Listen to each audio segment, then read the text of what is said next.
ಎಷ್ಟೇ ಸಂಬಂಧಿಕರು ಸ್ನೇಹಿತರು ಇದ್ದರೂ ಕೂಡ ಕೆಲವೊಂದು ಪರಿಸ್ಥಿತಿಯಲ್ಲಿ ನಾವು ಒಂಟಿ ಅನಿಸಿಬಿಡ್ತೇವೆ. ನಮ್ಮವರು ಅಂತ ಅಂದುಕೊಂಡವರೆಲ್ಲ ನಮ್ಮ ಜೊತೆ ಯಾವಾಗಲೂ ಒಂದೇ ಥರ ಇರ್ತಾರೆ ಅನ್ನೋದು ನಮ್ಮ ತಪ್ಪು ಕಲ್ಪನೆ.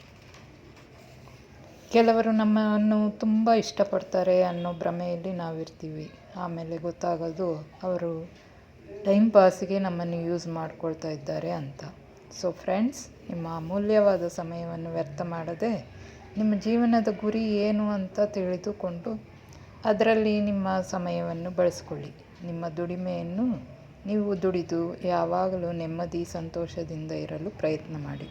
ಇದೊಂದು ಸಣ್ಣ ಕಿವಿ ಮಾತು. ನಮಸ್ಕಾರ. ನಾನು ಜ್ಯೋತಿ.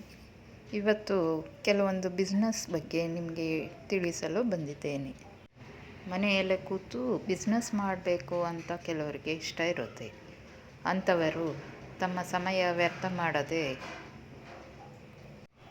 ಪುಟ್ಟದಾಗಿ ಈ ಬಿಸ್ನೆಸ್ಗಳನ್ನು ಮಾಡಬಹುದು.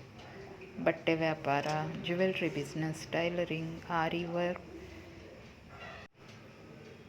ವೆಜಿಟೇಬಲ್ ಕಟ್ ಮಾಡಿ ಕೊಡೋದು, ಕ್ಲೌಡ್ ಕಿಚನ್, ಕೇಕ್ ಮಾಡಿ ಸಪ್ಲೈ ಮಾಡೋದು, ಚಿಕ್ಕ ಬರ್ತ್ಡೇ ಪಾರ್ಟಿಗಳಿಗೆ ಡೆಕೋರೇಷನ್ ಮಾಡುವುದು, ಮನೆಯಲ್ಲಿ ಚಾಕ್ಲೇಟ್ ಮಾಡಿ ಸೇಲ್ ಮಾಡೋದು, candle making, soap making, art and craft, ಇನ್ನೂ ಸುಮಾರು ಬಿಸ್ನೆಸ್ಸು ಮಾಡ್ಬೋದು. ಇದಕ್ಕೆಲ್ಲ ಬೇಕಾಗಿರೋದು ನಿಮ್ಮ ಸ್ವಲ್ಪ ಸಮಯ ಮತ್ತು ನಿಮ್ಮ ಶ್ರಮ ಮತ್ತು ದುಡಿಯುವ ಛಲ ಮತ್ತು ಫೈನಾನ್ಷಿಯಲ್ ಇಂಡಿಪೆಂಡೆಂಟ್ ಆಗಿರಬೇಕು ಅನ್ನೋ ಛಲ. ನೀವೇನು ಹೇಳ್ತೀರಾ ಫ್ರೆಂಡ್ಸ್? ನಿಜ ಅಲ್ವಾ? ಕಮೆಂಟ್ ಮಾಡಿ ತಿಳಿಸಿ. ನಿಮಗೆ ಯಾವ ಪ್ರಾಡಕ್ಟ್ಸ್ ಬೇಕಾದಲ್ಲಿ DM ಮಾಡಿ. Thank you. Bye. Take care.